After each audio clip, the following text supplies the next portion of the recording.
Alright, new video. Finally, right? What I'll be doing is showing off some of my latest models. Up first, we have a Kudu from Chiri and Ryu. I have a nice camcorder this time, so you can see the texture of the paper really well.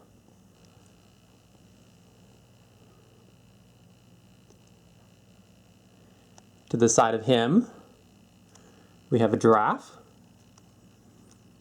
And most of these models are going to be folded from Origami. What happened was I was invited to the Tokyo and Seoul conventions, and I wanted to fold some really nice models from this expensive paper.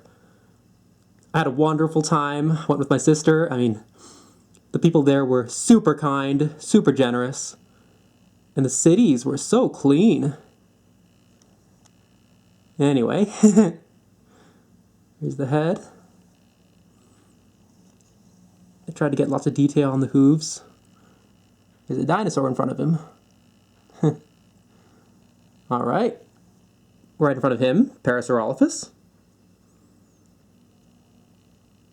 Toes, the tail, the head. Whoa! Come on. Whoops.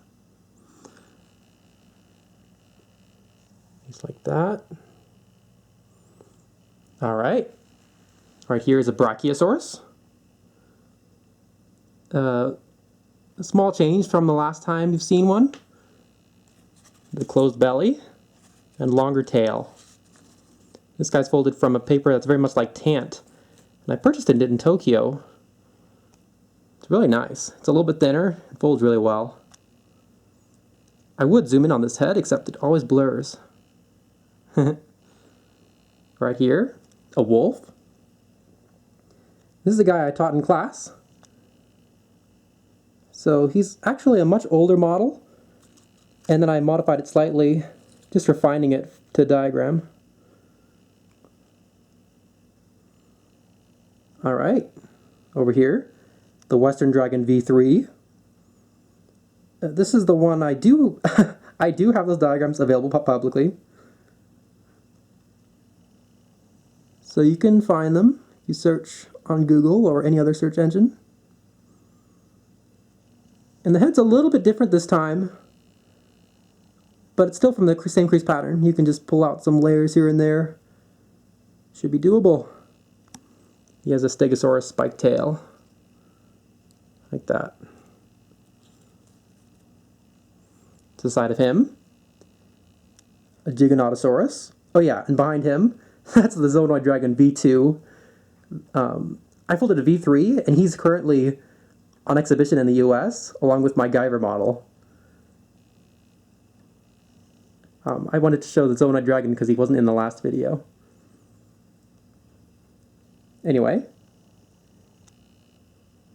Giganotosaurus, as I said. As far as technique-wise, this is one of the hardest models I've ever folded.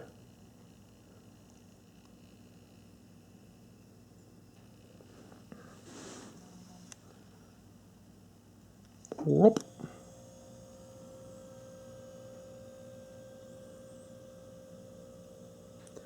Over here, two bisons. This is actually a third and fourth version. What I've done is just change the head a little bit and lengthen the body and then heighten the body. And there's one more change I want to make actually, and that is moving the hump closer to the head. It's cooler doing it this way because it's not a straightforward box pleating, but it would be more accurate if it's closer to the head. Looks like that.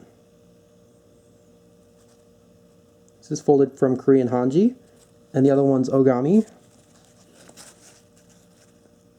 And what I should have done is stiffen this with MC before folding, which is what I did with my elephant.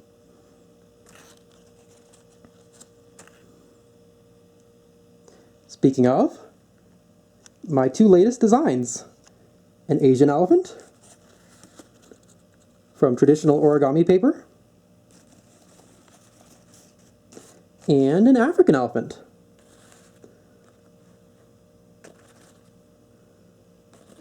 And they both have closed bellies. And to the side of them, we have two more from Origami and Korean Hanji. The better paper does make a difference. I made a few little changes too. I lengthened the earlobe here, and I completely changed the head of the Asian.